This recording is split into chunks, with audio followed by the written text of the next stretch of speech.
Halo konco, kembali lagi bersama saya, konco kalian semua. Video ini merupakan cerita lanjutan dari komik Jepang yang berjudul ini.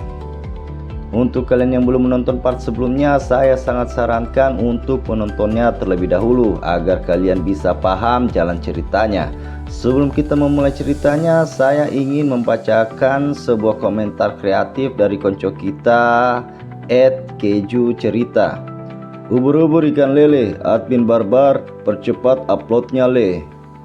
Oke, baik konco. Saya usahakan setidaknya seminggu 2 atau 3 kali upload. Jadi sabar saja. Oke, tidak perlu berbasa-basi lagi. Begini ceritanya.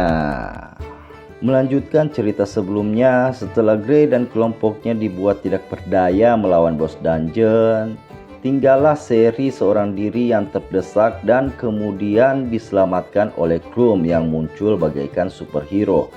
Krum yang telah mendeklarasikan dirinya untuk menghadapi bos dungeon akhirnya memulai pertarungannya. Dengan bunyi benturan antar pedang keduanya membuat ketegangan menyelimuti tempat itu.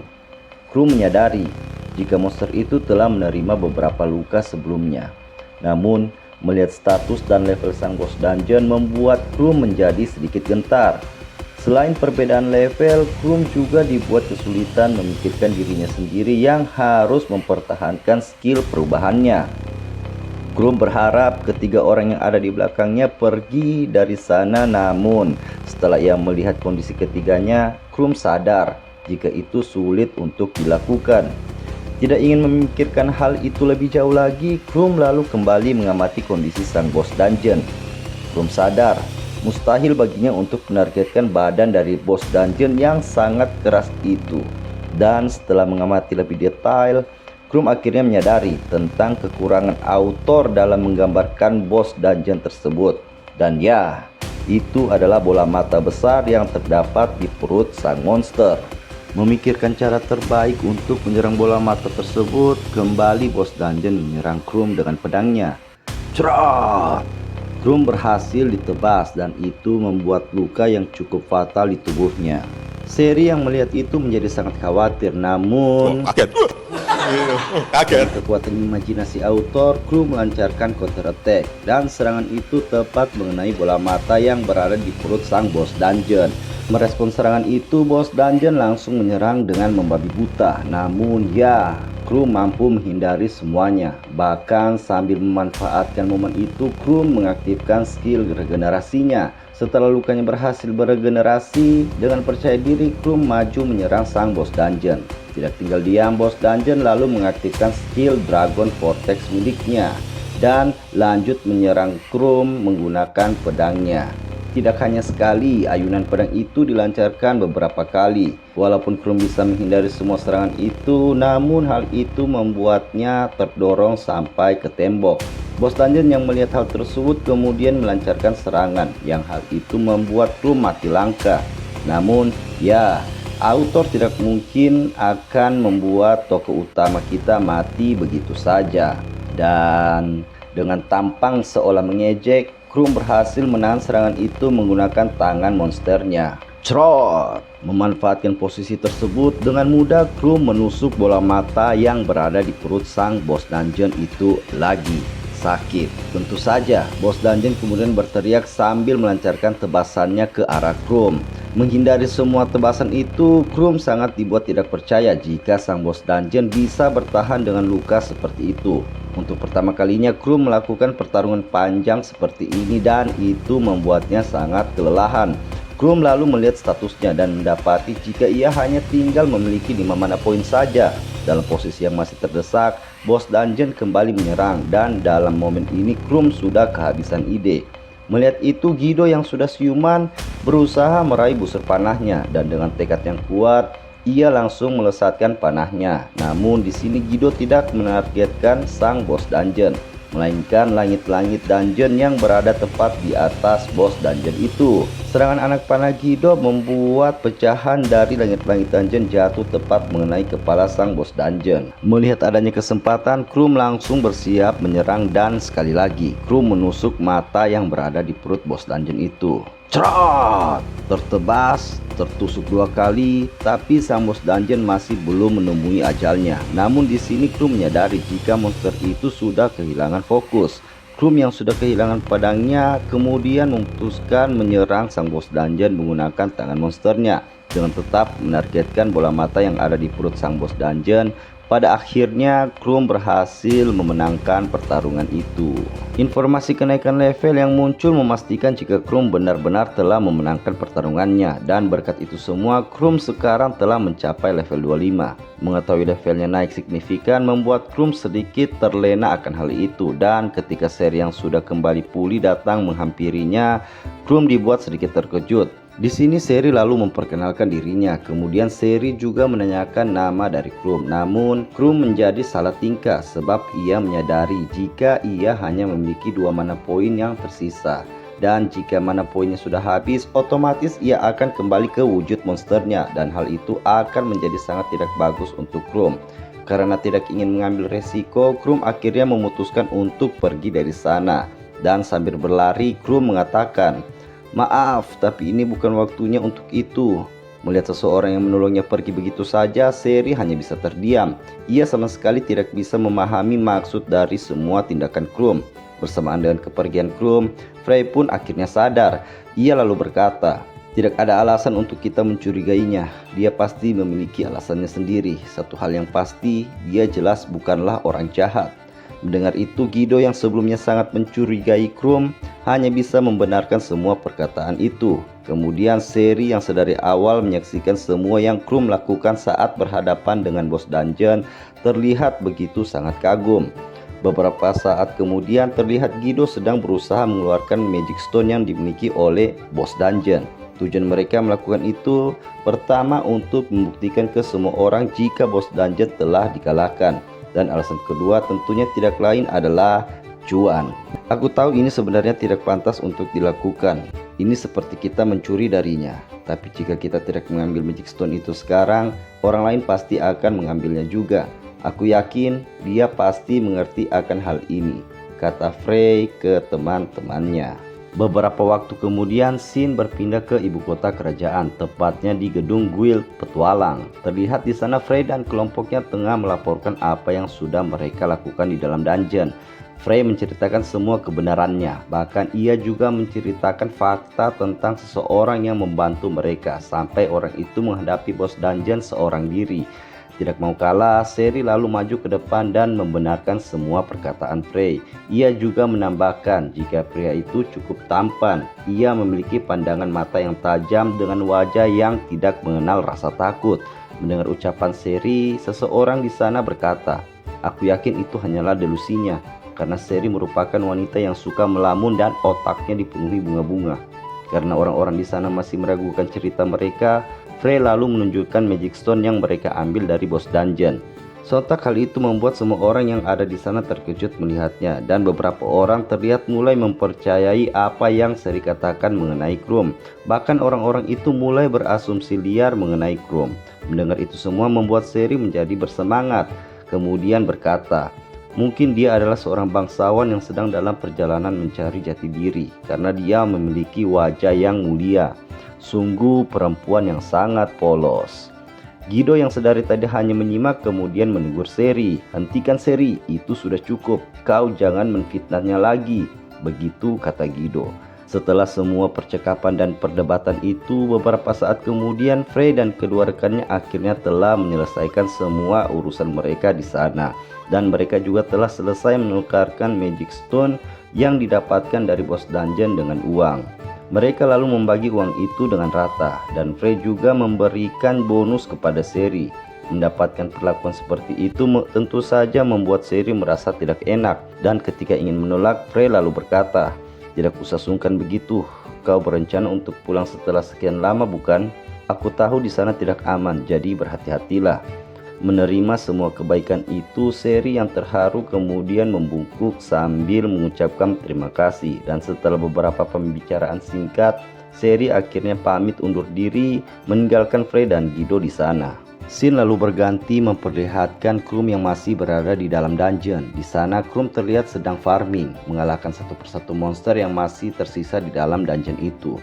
Sudah hampir seharian Krum melakukan kegiatan yang membosankan tersebut, dan setelah ia melihat informasi statusnya, Krum menyadari jika dungeon itu sudah tidak bisa lagi memberikan ia EXP yang cukup untuk membuatnya naik level. Stuck di level 25, Krum lalu memikirkan beberapa hal. Ia sadar tidak mungkin baginya untuk tetap tinggal di dalam dungeon dengan bos dungeon yang sudah dikalahkan. Mendatangi adiknya saat ini juga masihlah sangat beresiko. Krum lalu teringat akan percakapannya bersama Arthur tentang mereka yang menolak misi yang mengharuskan mereka pergi ke suatu kota. Apa yang dikatakan Arthur saat itu tentang sebuah kota yang telah hancur akibat bencana dungeon. Walaupun begitu, kota itu masih didiami oleh manusia dengan monster yang seringkali muncul di kota tersebut, dan kota itu bernama kota Oathfield. Mengingat hal tersebut, Krum dengan yakin memutuskan tujuan selanjutnya, dan setelah melakukan beberapa persiapan, akhirnya setelah sekian lama Krum keluar dari dungeon itu.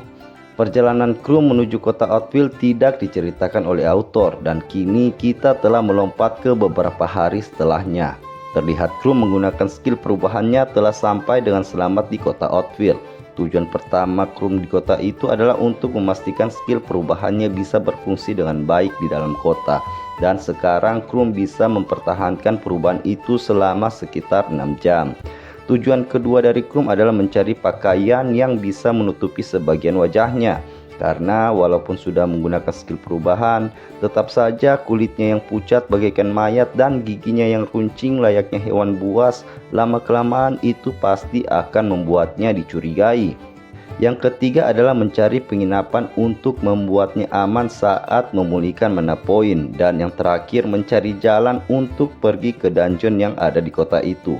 Beberapa saat menyusuri kota, Krum sampai di sebuah tempat, dan tempat itu merupakan bangunan guild petualang. Di sana Krum berniat untuk menukarkan Magic Stone yang sudah ia kumpulkan di dungeon sebelumnya. Sambil menunggu Magic Stone yang ia bawa diperiksa oleh petugas, Krum berpikir jika melihat dari kualitas Magic Stone itu setidaknya ia akan mendapatkan sekitar 800 keping emas. Namun kenyataan memanglah pahit.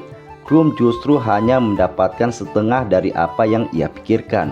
Apakah Krum akan mengikhlaskan itu? Oh, tentu saja tidak. Krum lalu memprotes hal itu, namun petugas guild mengatakan, ini adalah kota Oathfield. Di kota ini tidak ada aturan pasti. Tidak ada orang di kota ini yang akan menanyakan hal-hal detail mengenai orang lain. Apakah itu seorang petualang, pedagang, perampok, bahkan pembunuh sekalipun, itu tidaklah penting. Kalau kau tidak mau menerima koin itu, silakan ambil Magic Stone-mu ini dan pergilah ke kota lain untuk menukarkan itu.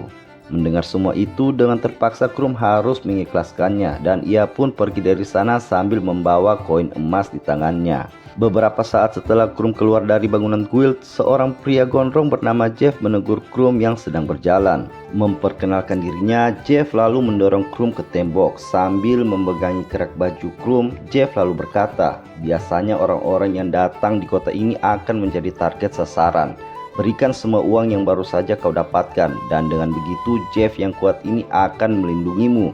Mendapatkan perlakuan seperti itu dengan tenang, Krum lalu melepaskan tangan Jeff dan berkata, maaf gondrong, tapi aku akan baik-baik saja. Karena Jeff masih bersikeras, dengan terpaksa Krum mendorong Jeff yang dengan mudah langsung terjatuh. Kejadian itu juga disaksikan oleh beberapa orang yang ada di sana. Merasa dipermalukan, Jeff langsung bangkit kemudian mencabut pedangnya. Beruntung orang-orang di sana langsung menahan Jeff, dan melihat itu tanpa berpikir panjang, Krum langsung lari dari sana. Malam pun tiba. Krum yang sudah mendapatkan penginapan terlihat ia sedang beristirahat di sana. Krum juga sudah membeli pedang dan jubah yang sangat ia butuhkan. Di sini Krum sedikit dilema. Di satu sisi ia ingin bisa lebih lama tinggal di kota itu, sedangkan di sisi lain ia juga harus menaikkan levelnya secepat mungkin untuk bisa kembali berevolusi. Dan malam itu karena sekarang Krum adalah seorang monster yang tidak terlalu membutuhkan tidur, ia akhirnya menghabiskan malamnya untuk push rank. Keesokan harinya di tempat lain, di sana terlihat Sherry yang sedang berkunjung di sebuah gereja yang juga menjadi panti asuhan. Dan di sini kita mengetahui jika Sherry ternyata alumni dari tempat itu.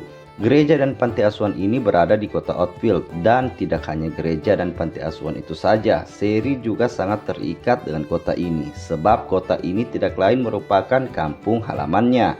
Di sini Sherry tidak hanya berkunjung, ia juga selalu memberikan sebagian besar penghasilannya sebagai seorang petualang ke gereja itu. Setelah melakukan beberapa kegiatan di gereja, Sherry lalu pamit sebentar. Ia berencana melihat-lihat kota yang penuh akan kenangan itu. Sementara itu, di hari yang sama di tempat lain di kota Oakville, terlihat Krum yang mengenakan jubah sedang berjalan menyusuri kota.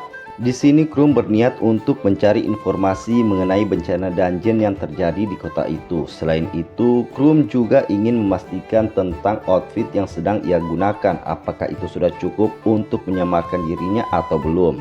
Seperti yang sudah ditakdirkan oleh autor komik ini, Krum dan Sherry berpapasan.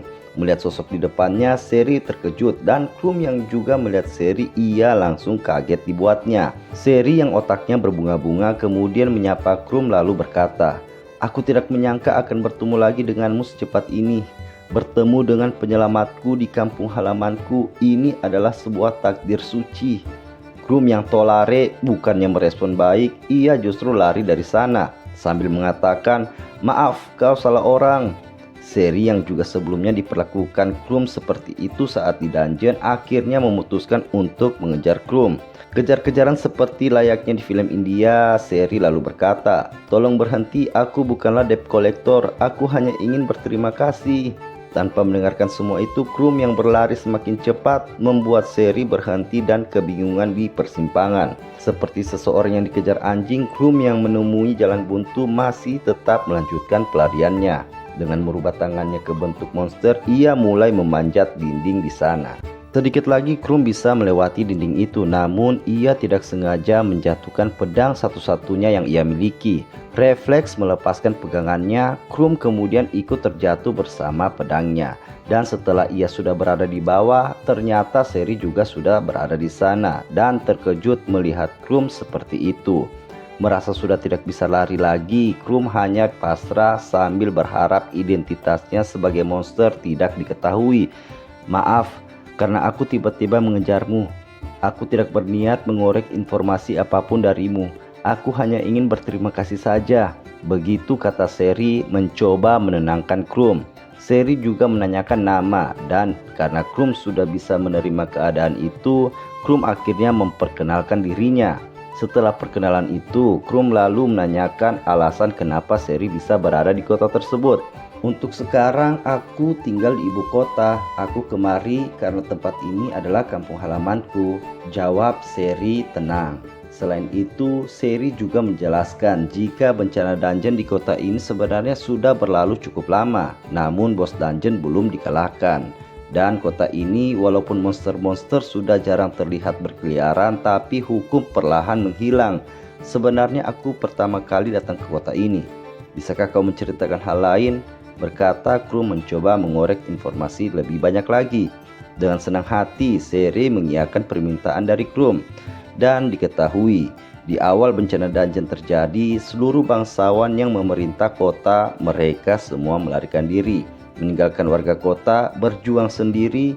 Tidak adanya pemerintah membuat kota ini menjadi tujuan bagi para penjahat. Para penjahat itu memang berhasil mengalahkan monster-monster yang berkeliaran, namun di sisi lain mereka juga bertindak seenaknya ke penduduk asli kota ini. Di ujung ceritanya Sherry berkata, "Impianku menjadi petualang kelas atas, kemudian mengalahkan bos dungeon, mengakhiri bencana ini, lalu membebaskan kota ini dari tangan para penjahat." Mendengarkan semua itu dari sosok perempuan yang lembut membuat Krum kehabisan kata-kata. Meninggalkan Krum dan Sherry, slide kembali memperlihatkan keadaan di gereja.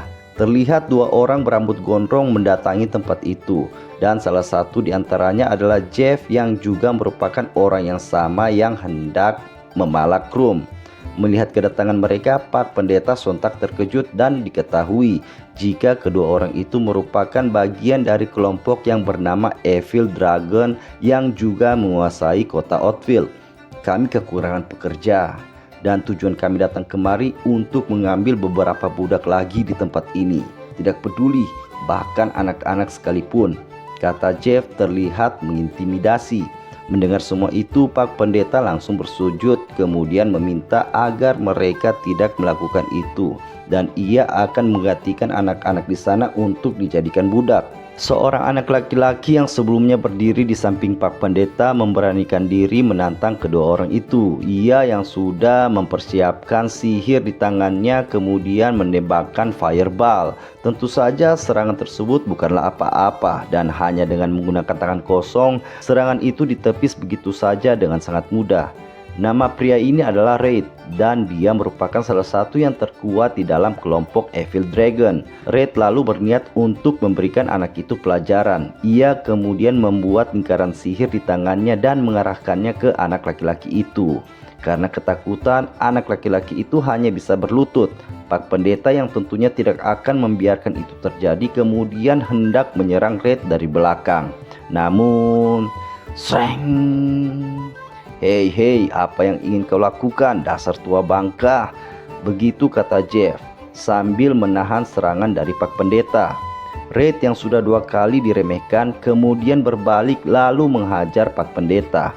Melihat ada kesempatan sambil menahan rasa sakit, Pak Pendeta langsung berteriak dan menyuruh anak laki-laki itu untuk segera lari dari sana. Mendengar arahan tersebut, tanpa pikir panjang, anak laki-laki itu pun berlari pergi meninggalkan gereja. Oke konco, kita pause sampai di sini dulu. Kita akan melanjutkan ceritanya di video selanjutnya. Mohon bersabar, mohon bersabar. Karena manusia itu tempatnya salah dan lupa. Wajarlah manusia, bukan nabi boy. Oke cukup konco, sekian dari saya. Sehat-sehat untuk kalian semua. Mohon maaf atas banyaknya kekurangan dalam video saya. Sampai jumpa di video selanjutnya. Dan begitulah ceritanya.